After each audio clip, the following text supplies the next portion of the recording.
ये चैम्बर चुनाव आपके सामने है। ये आवाज आ रही हो तो उधर चले। नहीं आ जाएगी। माइक लगा दो ना। चैम्बर चुनाव आपके सामने है राकेश भाई। आप सेक्रेटरी जैसे महत्वपूर्ण पद पे लड़ रहे हैं, आपका समाज में अलग नाम है, आपने काम किया है, तो आप इस चुनाव को कैसे देखते हैं? ये जो संस्था है मध्य प्रदेश की व्यापारी और उद्योग की शीर्ष और गौरवमयी संस्था है। इसकी बड़ी आवाज है, बुलंद आवाज है। इसकी आवाज भोपाल तक जाती है, इसकी आवाज दिल्ली तक जाती है। हमें इस संस्था में बड़ा 3 साल जो मिलेंगे बड़े महत्वपूर्ण होंगे। पूरी टीम को एक साथ मिलकर के इस प्रकार से काम करना होगा कि हमारा जो ग्वालियर में व्यापार उद्योग पीछे गया है, हमें वापस अपने ग्वालियर की औद्योगिक कराने की, व्यापारी कराने की प्रतिष्ठा को वापस लाना होगा। हमारे बच्चे जो पलायन कर रहे हैं, हमारा व्यापारी उद्योगपति जो ग्वालियर से पलायन कर रहा है, हम उसमें सार्थक प्रयास करेंगे। चैम्बर ऑफ कॉमर्स में हमारे जो रूटीन के वर्क हैं, जैसे कि संस्था का रखरखाव, भवन का रखरखाव, हमारे डाटा का रखरखाव, रिकॉर्ड का रखरखाव, ये तो नियमित कार्य हैं, ये तो हम करेंगे।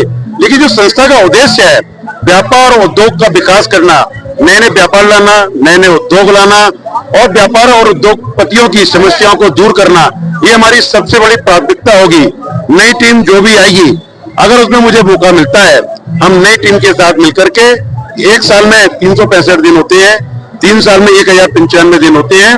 हम एक दिन उद्योग और व्यापार को समर्पित करेंगे। मैं की भावना से दूर हटकर हम की भावना से कार्य करेंगे। व्यापारियों के लिए सदैव उपलब्ध रहेंगे, व्यापारियों की लड़ाई लड़ेंगे, कंधा से कंधा मिला के साथ देंगे।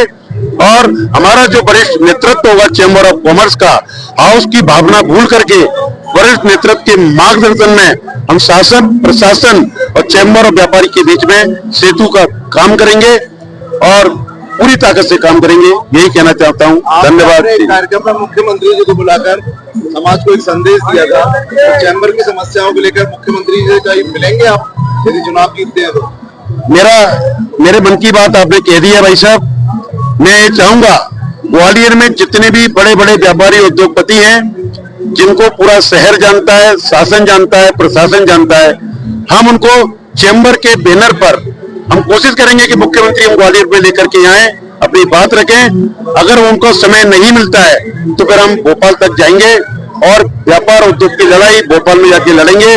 ज्ञापन देंगे, ज्ञापन से काम नहीं चलेगा, धरने पर बैठेंगे, धरने से काम नहीं चलेगा तो हम इस चरणबद्ध तरीके से हम सड़कों पर भी आने में कतई संकोच नहीं करेंगे, क्योंकि व्यापार उद्योग पूरे देश की आर्थिक व्यवस्था की रीढ़ की हड्डी है।